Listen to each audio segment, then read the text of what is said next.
siasat video tular anggota trafik.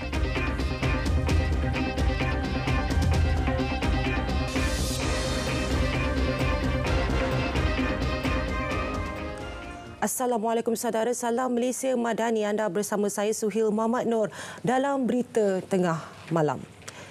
Sesatan berhubung video tular tindakan saman anggota trafik ke atas warga United Kingdom diserah sepenuhnya kepada Jabatan Siasatan dan Penguatkuasaan Trafik JSPT Bukit Aman.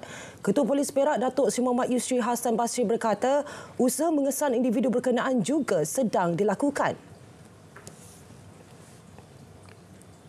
Kita akan mengkaji daripada pelbagai aspek, daripada masa, tempat, tarikh kejadian itu berlaku dan semua sekali aspek. Jadi saya serahkan kepada pihak Bukit Aman dan juga kita akan menunggu arahan dari Bukit Aman untuk siasatan seterusnya. Kita masih lagi menjejaki dia dan difahamkan mereka telah berada di luar Malaysia lah. Beliau ditemui dalam sidang media program Healthy Eating Active Living HIL di Ipoh. Semalam, pengarah JSPT Bukit Aman, Datuk Muhammad Azman Ahmad Sapri menerusi kenyataan berkata pihaknya ambil maklum kejadian tersebut. Siasatan terperinci sedang dijalankan berhubung dakwaan tersebut. Beliau turut beri jaminan polis tidak akan bertoleransi dengan sebarang salah laku oleh mana-mana pegawai dan anggotanya. 222 notis saman dikeluarkan Jabatan Pengangkutan Jalan JPJ Perlis atas pelbagai kesalahan dalam operasi khas pengarah. Operasi melibatkan 30 pegawai dan anggota penguatkuasa itu dijalankan di kilometer 26 Jalan Changlun Kuala Perlis dan kilometer 1 Jalan Kangar Alustar. Menurut pengarah JPJ Perlis Fatimah Muhammad Ali Piah, saman yang dikeluarkan melibatkan kesalahan berkaitan teknikal sebanyak 64 kes, lesen kenderaan dan insurans 63 kes, lesen memandu 60 kes dan kesalahan lain 35 kes. Ops khas pengarah merupakan rutin operasi khas yang diadakan bagi memastikan pematuhan peraturan jalan raya di negeri itu, selain meningkatkan keselamatan kenderaan perdagangan dalam kalangan pemandu dan pengusaha kenderaan komersial. Kes rogol remaja perempuan oleh anggota polis berpangkat sarjan di Perak. Ketua Polis Negeri Datuk Seri Muhammad Yusri Hassan Basri mengesahkan suspek berjaya ditahan di Perak tengah semalam. Jadi kita akan menjalankan siasatan dengan telus dan dengan dengan terbaik untuk memastikan keadilan kepada pihak mangsa. Tidak kira melibatkan mana-mana suspek sekalipun. Warga kerja kita sekali. Kita telah memanggil mangsa dan kita telah memanggil saksi-saksi untuk mematuhi siasatan dan juga melengkapkan kertas siasatan. Beliau memaklumkannya pada sidang media program Healthy Eating Active Living HIL di Ipoh. Jelasnya, siasatan dilakukan bawah Seksyen 376 Kanun Keseksaan dan suspek direman sehingga Rabu ini bagi membantu siasatan. Media sebelum ini melaporkan pelajar tersebut dirogol 2 kali oleh suspek pada Julai dan Oktober tahun lepas.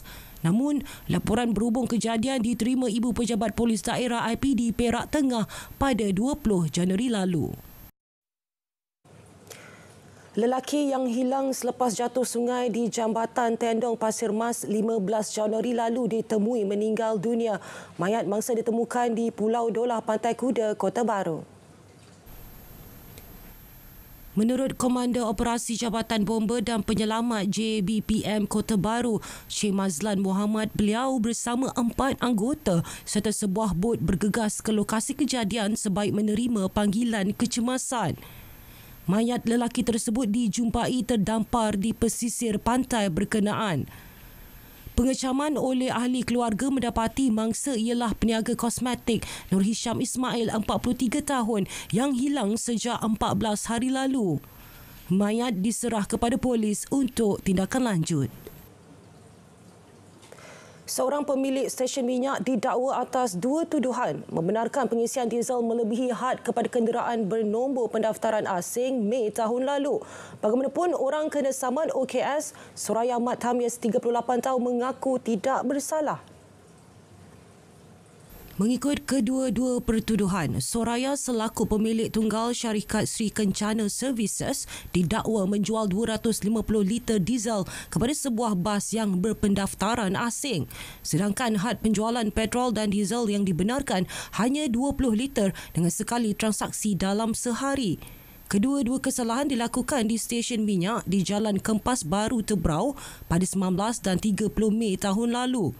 Kes didakwa mengikut Seksyen 22-1 Akta Kawalan Bekalan 1981 Akta 122. Sabit kesalahan boleh didenda tidak melebihi RM1 juta atau penjara tidak lebih 3 tahun atau kedua-duanya sekali. Sebutan kes 28 Februari depan. Jawatan Kuasa Rawatan dan Pemulihan Dadah JKPD Daerah Kota Setar memperhebat kerjasama dengan semua pihak berkaitan. Ia sebagai usaha memastikan isu penyalahgunaan dadah terutama melibatkan wanita hamil dan anak-anak yang masih kecil dapat ditangani. Pengerusinya Dr. Zaki Zamani Abdul Rashid berkata, isu sosial lain termasuk pengabaian dan penderaan kanak-kanak juga berada pada tahap membimbangkan. Justru beliau menggesa semua pihak memainkan peranan bagi memastikan kesejahteraan wanita dan kanak-kanak di negeri itu. Beliau berkata demikian selepas mempengerusikan mesyuarat pengurusan kes wanita dan kanak-kanak yang terlibat dengan dadah di Alustar. Jabatan Imigresen Sabah telah melaksanakan penghantaran pulang 8,678 pendatang asing tanpa izin ke negara asal mereka sepanjang tahun lepas. Pengarah Negeri Datuk Sharifah Siti Saliha Habib Yusof berkata, program penghantaran pulang berkenaan dilakukan secara konsisten sekurang-kurangnya 2 kali sebulan. So, tahun lepas jumlah operasi untuk Jabatan Imigresen Negeri Sabah ada sebanyak 1,463 ya. Kita telah buat operasi dan jumlah orang tangkapan adalah sebanyak 4,108 orang yang kita telah berjaya tangkap. Dari segi pengusiran, kita juga merupakan antara yang tertinggi mengusir tahanan warga asing ini dengan melibatkan sebanyak 83 kali pengusiran dan melibatkan seramai 8,678 orang yang telah diusir ke negara asal. Bercakap dalam sidang media di Kota Kinabalu, Datuk Siti Saliha berkata seramai 30,918 orang telah diperiksa dan 4,108 ditahan serta 22 majikan didakwa atas pelbagai kesalahan. Ditanya mengenai kesesakan di depo tahanan imigresen di Sabah, jelas beliau masalah berkenaan sudah selesai. Sementara itu, operasi dijalankan Jabatan Imigresen Sabah di Panampang pada Sabtu lalu berjaya menahan 11 pendatang asing tanpa izin parti. Datuk Siti Saliha berkata hasil risikan mendapati rumah tersebut dijadikan sebagai transit sebelum parti itu dihantar ke lokasi lain. Parti yang ditahan terdiri daripada 8 orang lelaki berasal daripada Filipina dan seramai 3 orang perempuan juga berasal dari Filipina. Kesemuanya seramai 11 orang. Kesemua yang ditahan ini berumur antara 8 bulan hingga 47 tahun yang terdiri pada 5 orang lelaki, 3 perempuan dan 3 kanak-kanak. Semua parti ditahan di bawah Seksyen 51-5-B Akta Imigresen 1959 Palang 63 dan ditempatkan di depo tahanan imigresen Kota Kinabalu, Sabah untuk siasatan dan tindakan susulan. Turut ditahan 4 warga tempatan berumur 25 hingga 56 tahun yang disyaki terlibat dalam penyeludupan parti berkenaan. Di Kedah, 6 warga asing ditahan dalam ops belanja dan ops sapu di beberapa lokasi sekitar daerah Kulim. Operasi dilakukan Jabatan Imigresen Kedah susulan aduan orang awam mengenai warga asing bekerja tanpa permit sah di lokasi tersebut. Pengarah Jabatan Imigresen Malaysia Jim Kedah Muhammad Rizwan Muhammad Zain berkata seramai 14 warga asing diperiksa dalam serbuan dilakukan bahagian penguatkuasa jabatan itu. 6 daripadanya ditahan atas kesalahan di bawah Seksyen 6(1)(c) Akta Imigresen 1959 Palang 63 kerana gagal mengemukakan sebarang dokumen perjalanan yang sah. Seksyen 15(1)(c) Akta yang sama kerana tinggal lebih masa dan Peraturan 39(b) Peraturan Imigresen 1963 iaitu melanggar syarat PAS ditetapkan. Kesemua ditahan terdiri daripada 2 warga Bangladesh, 1 warga Indonesia dan 3 warga Pakistan berusia antara 18 hingga 57 tahun. Tegas Muhammad Rizwan pihaknya akan terus mempergiatkan lagi operasi penguatkuasaan di seluruh negeri bagi menangani isu kebanjiran parti. 3 buah bot nelayan Pukat Tunda Zon C ditahan Jabatan Perikanan Terengganu kerana menceroboh masuk dan menjalankan aktiviti penangkapan ikan di perairan negeri itu. Operasi turut menahan 15 kru warga asing dari Myanmar. Menurut Pengarah Jabatan Perikanan Negeri Terengganu Ruzaidi Mamat, ini adalah kes pencerobohan perairan negeri pertama direkodkan pada tahun ini. Pada malam tadi kita telah pun menggerakkan seramai 7 anggota melalui satu unsur BTL 13 bergerak menuju ke lokasi dan hasil daripada gerakan ini kita telah berjaya menahan 3 buah vessel Pukat Tunda Zon C yang sedang melakukan operasi di kawasan kurang daripada 12 batu iaitu sekitar 6 batu nautika daripada pantai. Beliau berkata demikian selepas menghadiri program libat urus bersama nelayan bagi aktiviti rekreasi kelautan di Dewan Besar Akademi Perikanan Malaysia di Cendering, Kuala Terengganu. Perkembangan banjir negeri, 524 penduduk terjejas masih ditempatkan di 4 buah pusat pemindahan sementara PPS di 3 buah negeri iaitu Terengganu, Johor dan Pahang. Di Terengganu setakat pukul 11 malam tadi, 2 buah PPS masih beroperasi yang menempatkan keseluruhan 473 penduduk terjejas. Sementara di Pahang, jumlah penduduk terjejas banjir masih kekal iaitu seramai 22 orang daripada 5 keluarga. Mereka kini berlindung di PPS Balai Raya Rekoh Rompin. Di Johor pula, 29 orang daripada 9 keluarga kini ditempatkan di sebuah PPS iaitu di Sekolah Kebangsaan Mawai, Kota Tinggi.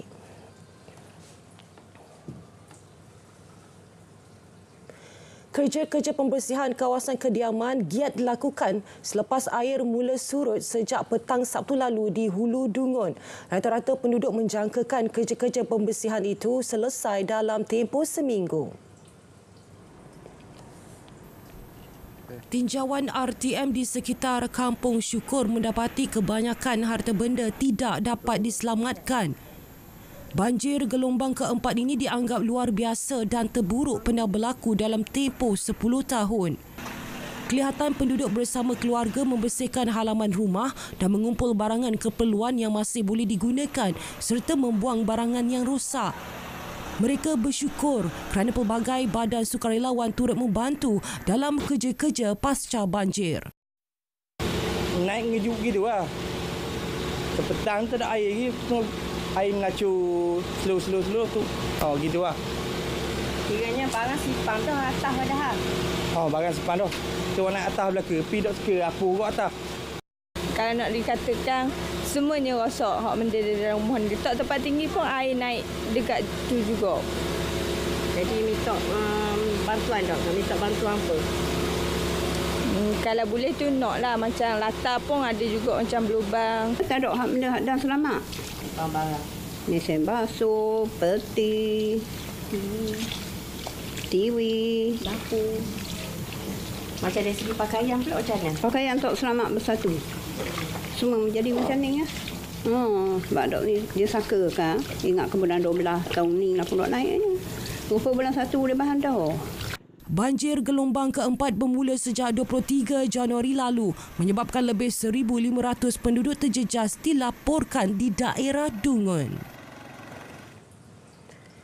7,000 akaun pengguna di beberapa kawasan di Baling Kedah dijangka mengalami gangguan bekalan air bermula Isnin sehingga 31 Januari. Ia susulan henti tugas operasi loji rawatan air LRA Sungai Limau untuk kerja penukaran kayu baffle di loji berkenaan yang dijangka selesai Rabu ini. Menurut kenyataan syarikat air Darul Aman Sdn Bhd, ia merupakan salah satu skop kerja dalam komponen projek menaik taraf LRA Sungai Limau. Antara lokasi terjejas ialah sekitar kawasan Pak Bong, Relau, Rambong dan Kuala Pegang. Justru bekalan air akan dihantar ke kawasan terbabit menggunakan lori tangki. Pengguna di kawasan terlibat dinasihatkan membuat persediaan awal dengan menyimpan bekalan air secukupnya.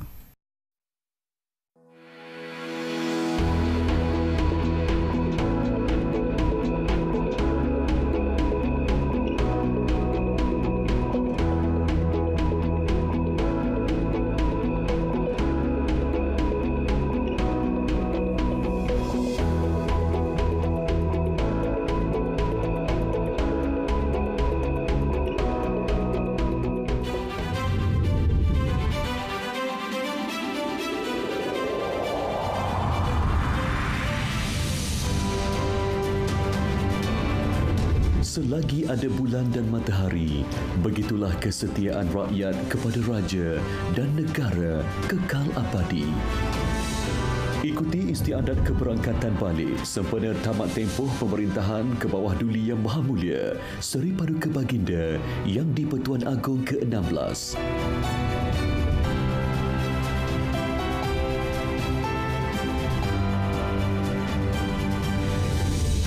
Dan istiadat keberangkatan tiba ke bawah Duli Yang Maha Mulia Seri Paduka Baginda Yang di-Pertuan Agong Sultan Ibrahim Ibni Almarhum Sultan Iskandar sebagai Seri Paduka Baginda Yang di-Pertuan Agong ke-17.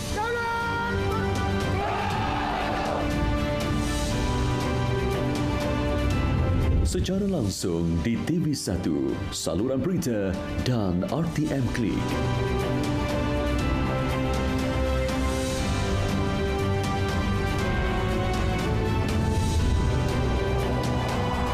Daulat Tuanku.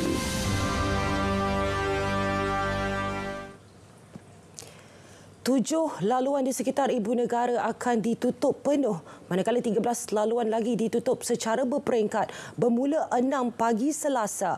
Ia bagi memberi laluan istiadat keberangkatan balik yang di-Pertuan Agong ke-16 Al-Sultan Abdullah Riaduddin Al-Mustafa Bilal Shah. Kita juga ada beberapa jalan lain yang akan ditutup mulai 9 pagi dan dibuka secara berperingkat, iaitu Jalan Damansara ke arah Jalan Parlimen, Jalan Sultan Abdul Halim ke arah Jalan Parlimen, Lebuh Raya Sultan Iskandar ke arah Jalan Parlimen, Jalan Kuching ke arah Bulatan Dato' On, Jalan Sultan Salahuddin ke arah Bulatan Dato' On, Jalan Kuching, Jalan Sultan Ismail ke arah Bulatan Dato' On dan Jalan Tun Perak ke arah Bulatan Dato' On. Manakala antara jalan ditutup sementara ialah Lebuh Raya Sultan Iskandar ke arah Jalan Damansara, Jalan Travers ke arah Jalan Damansara dan Jalan Sultan Hishamuddin ke arah Jalan Damansara. Orang ramai boleh menyertai lambaian kasih di sepanjang Jalan Parlimen hingga arah Bulatan Dato' On. 8.2 juta individu yang layak telah menerima sumbangan tunai rahmah STR Fasa 1 bermula Isnin dengan peningkatan bayaran melebihi 66%. Bayaran maksimum STR bagi isi rumah pada tahun ini ditingkatkan kepada RM500 berbanding RM300 tahun lepas. Perdana Menteri yang juga Menteri Kewangan Datuk Seri Anwar Ibrahim berkata peningkatan yang ketara itu diharap dapat meringankan beban rakyat. Datuk Seri Anwar menerusi hantaran di Facebook berkata, beliau akur yang kesulitan kenaikan harga barang merupakan masalah utama membelenggu sebilangan besar rakyat. Bagaimanapun tegas beliau, kerajaan Madani beriltizam untuk memberi rakyat sejagat kehidupan yang bermaruah. Kunci kestabilan negara terletak kepada kesaksamaan dan keadilan sosial seperti didambar dalam kerangka ekonomi madani. Perdana Menteri berharap penerima STR Fasa 1 dapat memanfaatkan sebaiknya bantuan tersebut. Kementerian Kewangan dalam kenyataan sebelum ini memaklumkan penerima daripada kategori isi rumah berpendapatan RM2,500 dan ke bawah akan menerima RM500 melalui pembayaran STR Fasa 1. Isi rumah berpendapatan RM2,501 hingga RM5,000 pula layak menerima RM100 hingga RM300. Penerima bagi kategori warga emas, tiada pasangan dan golongan bujang pula masing-masing akan menerima RM150 dan RM100. Kementerian Pelaburan Perdagangan dan Industri MITI akan bekerjasama dengan Kementerian Sumber Manusia, Kementerian Pendidikan Tinggi dan Majlis Tivat Negara dalam usaha menangani isu kekurangan tenaga mahir dalam bidang pembuatan.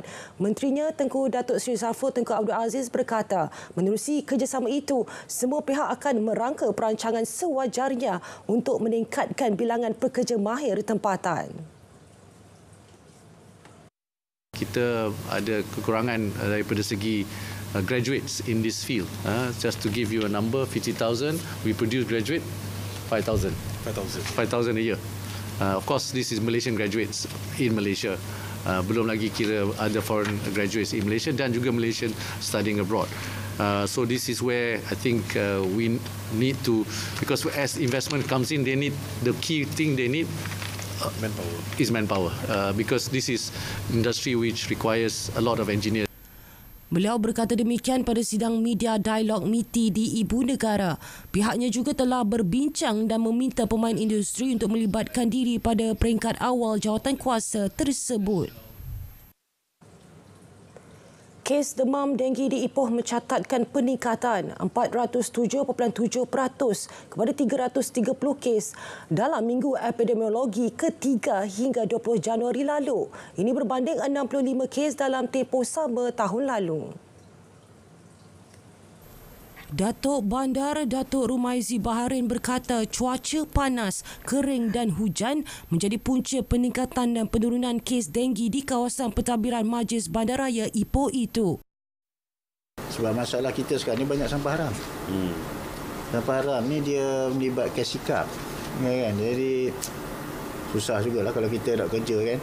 Hari ni kita bersihkan sampah haram, petang dah lombok balik. Kan? Jadi saya nak memang hantar ni apa untuk kerjasama daripada semua. Kalau tidak sampai bila kita punya denggi punya isu ni tak boleh nak selesai. 3 lokaliti wabak denggi direkodkan di bandaraya itu sehingga semalam, melibatkan Kampung Sri Kinta, Rumah Pangsa Sri Konoli dan Rumah Pangsa Taman Silibin.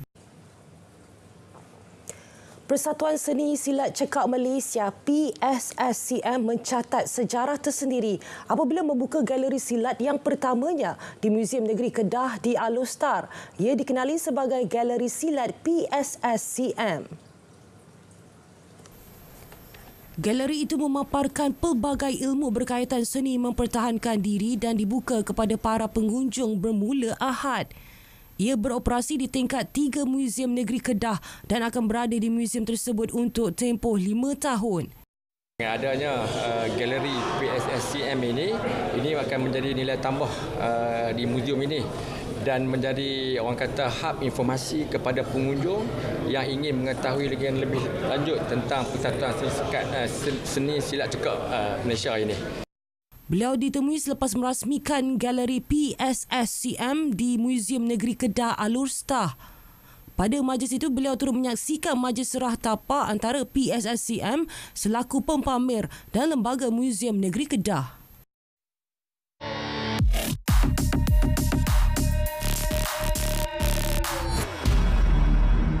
Adakah data padu sudah mula digodam ataupun telah mula dijual? Hasil daripada apa yang aku telah daftar dan kemaskini. Sejak semenjak ni, minggu lepas, ada ejen bank loan dan sebagainya call aku. Tular di TikTok, kononnya maklumat peribadi dalam sistem pengkalan data utama padu dijual kepada pihak luar. Dakwa hantaran itu, maklumat berkenaan jadi modal penyangak untuk mencari mangsa penipuan. Semakan pasukan biar betul mendapati maklumat yang dikongsi adalah palsu. Faktanya, sistem padu memiliki keselamatan utuh. Ia sentiasa dipantau dan ditambah baik pelbagai agensi strategik. Ini termasuk Agensi Keselamatan Cyber Negara, Cyber Security dan Jabatan Perlindungan Data Pribadi. Berdasarkan undang-undang sedia ada, perkongsian maklumat juga adalah dilarang. Ini bermakna semua maklumat yang dikongsi dalam sistem berkenaan adalah selamat. Henti sebar berita salah fakta. Tak perlu timbulkan persepsi dengan menyebarkan berita palsu. Penyebaran maklumat seumpama adalah kesalahan. Terima bahan fitnah atau disyaki tidak betul, segera lapor ke MCMC.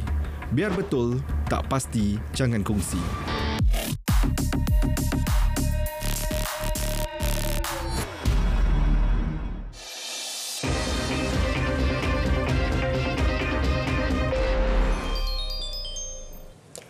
Perkembangan Piala Dunia Hoki 5-11 di Oman. Skuad hoki negara berjaya menempah slot ke suku akhir selepas cemerlang menundukkan Fiji 8-3 pada aksi terakhir kumpulan Pool D.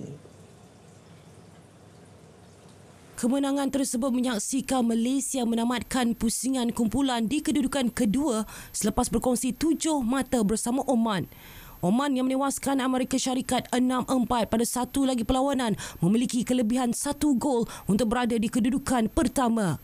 Selaku naib juara Pool D, Malaysia kini masih lagi menanti lawan yang akan ditemui pada pusingan suku akhir iaitu juara daripada Pool C antara Trinidad dan Tobago atau Kenya.